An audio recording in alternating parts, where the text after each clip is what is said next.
To illustrate my level of urban survival, homelessness, in this case, I'm going to show you one of many urban survival abodes I have access to.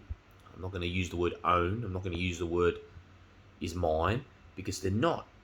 Urban survival dogma will dictate that even though I've had this for 8 months, there's nothing saying I will go another hour with this abode accessible, or so to speak, mine. But I just want to show you what level I'm at in my urban survival skills, so you appreciate that you're not taking advice from someone who doesn't know what they're speaking about. Again, the scope of urban survival, the scope of this, the situation of urban survival I'm in, and the scope of such that I've undertaken is homelessness. I'm not in a war zone. I'm not in a pandemic. I'm simply in a situation where the government will not pay me any welfare, even though I've tried 10 or so times, which I just stopped. I'm not getting jobs, even though I continually apply for them. So I've got no income, zilch. So I've had to depend solely on urban survival skills because of the homeless factor. No income. Don't get me wrong, there are ways I procure a legitimate income, but that's another story. I may make a series on it, I may not. The point being is, this is how I've been able to utilise my urban survival skills. I better take this off because it doesn't give you that's better. It didn't give you an appreciation of what I'm looking at. This is pretty much exactly what I'm looking at. So I've got my PlayStation in front of me, my projector. I'm able, because I've got a special pack, it's in the corner there, a black one, very large one. I'm able to convey this PS5 and projector in my pack with all the survival items I need. If I want to, I can deflate this mattress, roll up that pillow, compress it, and fit it in the same pack. It's a giant pack, and I'm a very strong male. Again, that's with all the survival necessities. This is urban survival, not wilderness survival. In wilderness survival, if you thought about carrying a PlayStation and projector, I'd probably kick you in the face. Even in urban survival, I'd probably kick you in the face. But because I'm in a situation where everything's under control, only because it's under control, I can go from abode to abode enjoying my PlayStation, because I need to keep sane.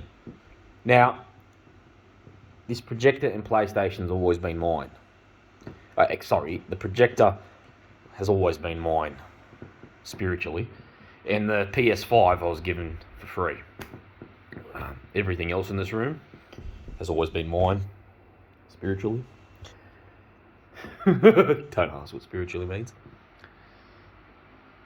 And I've got other bits and pieces laying around. It should be neater, this room, yes, but I just want you to appreciate how I'm living.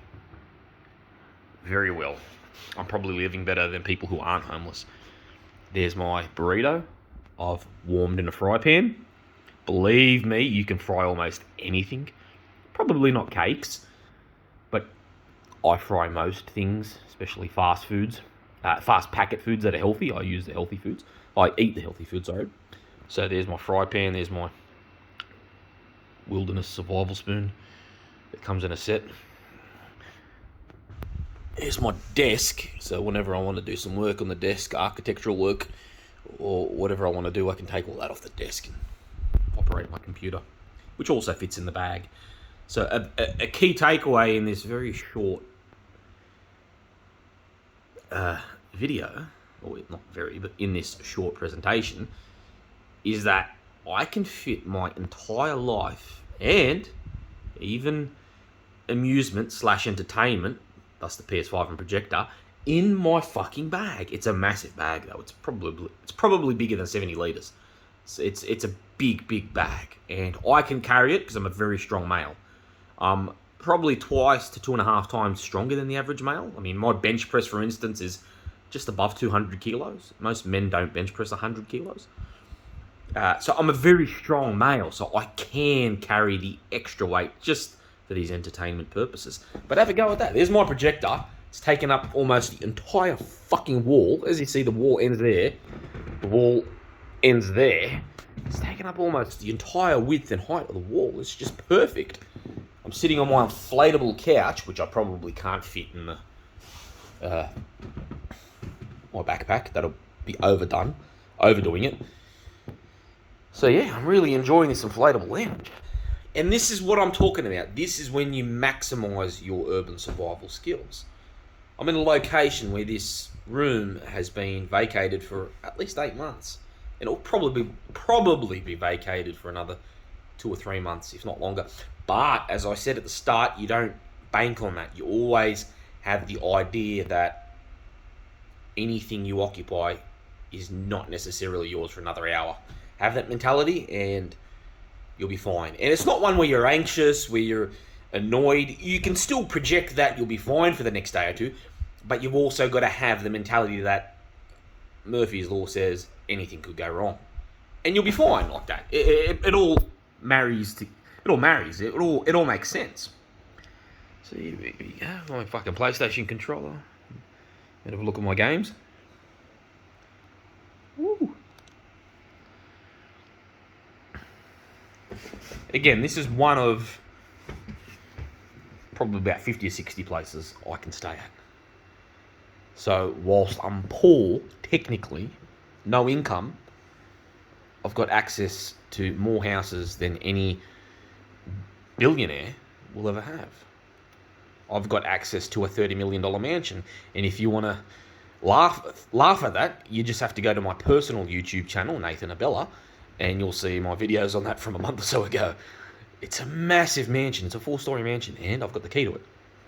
So this is where my urban survival skills is at. The very best, the cream of the crop. Is my wilderness survival skills that great? Probably not. Probably I'm going to be humble and say the very lowest. I look up to David Canterbury. I look up to Sean Kelly, at least when he wasn't fucking making cubby houses. And I look at them and say that's who I aspire to be because they know what they're talking about. I'm probably much better in wilderness survival than I give myself credit for.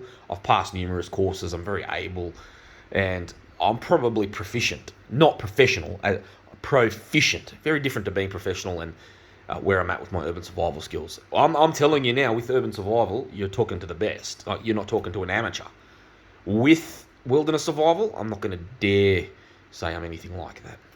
So look at my games. I've got Biohazard, I've got Resident Evil 5, Village, and Resident Evil 4. And I bought these on at a special. They were like $9.95 each, $19.95 each, because they help me keep sane.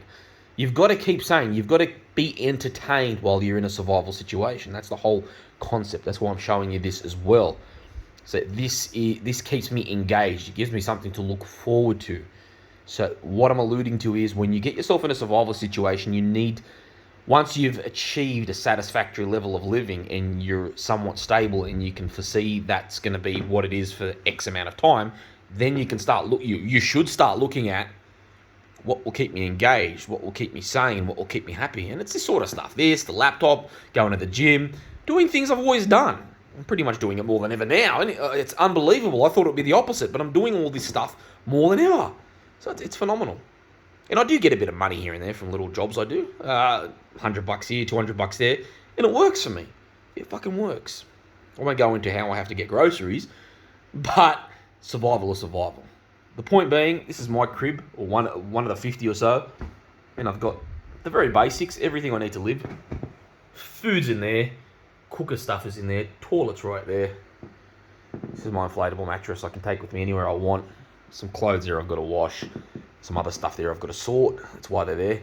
I'm on my inflatable fucking lounge, and there's my fucking burrito, which I'm looking forward to gulping.